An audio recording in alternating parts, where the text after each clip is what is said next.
हा पूजन सोहळा साजरा केला जातो। तर आता आपण पूजनाची सुरुवात आणि निर्विघ्न पार पडू। तर सर्वांना विनंती आहे की एकत्रितपणे आम्ही हा मंत्राचा जप करावा। वक्रतुंड महाकाय सूर्यकोटि समप्रभ निर्विघ्नं कुरु मे देव सर्वकार्येषु सर्वदा सर्वकार्येषु सर्वदा सर्वकार्येषु सर्वदा। धन्यवाद। आता मी आपल्याला या पूजन विधीच्या प्रक्रियेबाबत मार्गदर्शन करणार आहे। तर कृपया सर्वांनी शांततेत आणि भक्तिभावाने या सहभागी व्हावे नम्र विनंती। जर मुलांचे नंतर वडिलांच्या कपाळावर हळद लावून त्यावर अक्षता अर्पण करावे।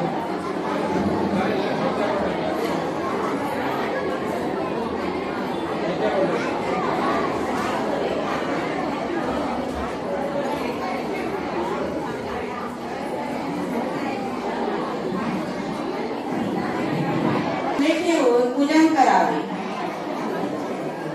आणि दिवा प्रज्वलित करून आरती ओवाळावी।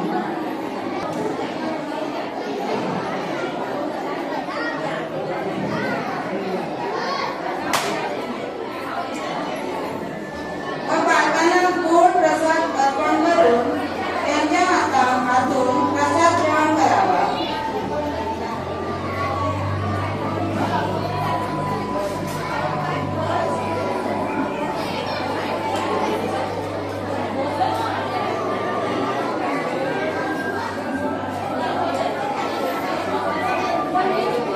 शेवटी चरणी मागून प्रणाम करून त्यांचे आशीर्वाद घ्यावे।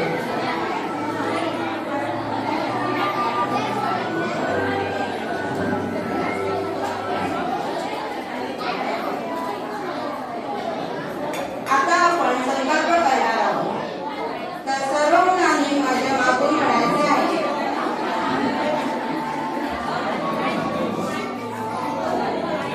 संकल्प करण्यासाठी तयार व्हा। मी पूर्ण श्रद्धा आणि भक्तिभावाने माझ्या आई वडिलांचे पूजन करीत आहोत। त्यांचा त्याग प्रेम आणि मार्गदर्शनाबद्दल कृतज्ञता व्यक्त करीत आहे आणि त्यांच्या आशीर्वादाने सदैव जीवनात यशस्वी होणे संकल्प करीत आहे।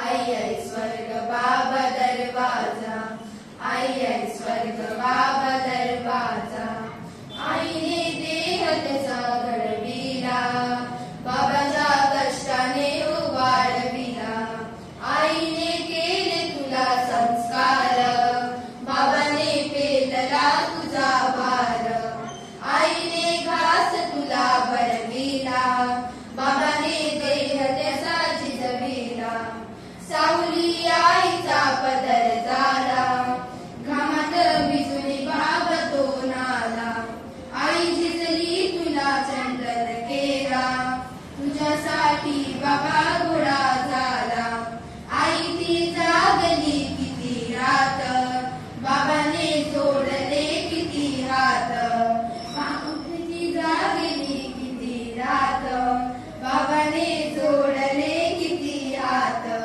मोर लावशील कसे प्रेमाचे, पांग फिरशील कसे दोघांचे, मोर लावशील कसे प्रेमाचे, कुणी नेल का तुझा भाजा,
असणाऱ्या प्रेमामुळेच आपल्याला जीवनात यश मिळता येते. या मातृ-पितृ दिवसानिमित्त आपण सर्वांनी आपल्या आई वडिलांचे आभार व्यक्त करायला हवे. त्यांच्याशी प्रेमाने आणि आदराने वागायला हवे. त्यांच्या कष्टाचे महत्त्व समजून घेऊन त्यांच्यामुळे मिळालेल्या सर्व कष्टांवर कृतज्ञता व्यक्त केलीच पाहिजे. आपण सर्वांनी आपल्या आई वडिलांना चांगले विद्यार्थी बनवून त्यांच्या स्वप्नांची पूर्तता करता येईल याची काळजी घ्यायला हवी. धन्यवाद. माझ्या कवितेचे नाव आहे आई म्हणजे. आई म्हणजे फक्त आई. ती सांगून समजत नाही, ती वाचून उमजत नाही. नात्यांनाचं श्रेष्ठ आईचं, प्रेमात प्रेम मोठं आईचं. जेव्हा ती जवळ नसते तेव्हा तिची महती कळते. आई म्हणजे घरादाराचा श्वास असते. आई म्हणजे ओल्या पायाचा श्रावण मास असते. आई म्हणजे ओटावरचे हसू. आई म्हणजे ओटावरचे हसू असते. आई म्हणजे आयुष्यातले प्रेरणा स्रोत असते. आई म्हणजे मायेची धारा असते. आई म्हणजे प्रेमाची बरसात असते. आई म्हणजे चुकीवरचे पांघरूण असते. आई म्हणजे मायेचे अंतरून असते. आई म्हणजे सुखाची शेकोटी असते. आई म्हणजे नात्याची कधीच न उसळणारी वीर असते. आई म्हणजे विचारांचे मोठे राग असते. आई विना जीवन म्हणजे ममताचे रखरखीत दृश्य का. आई म्हणजे कठीण काळातला आधार. धन्यवाद.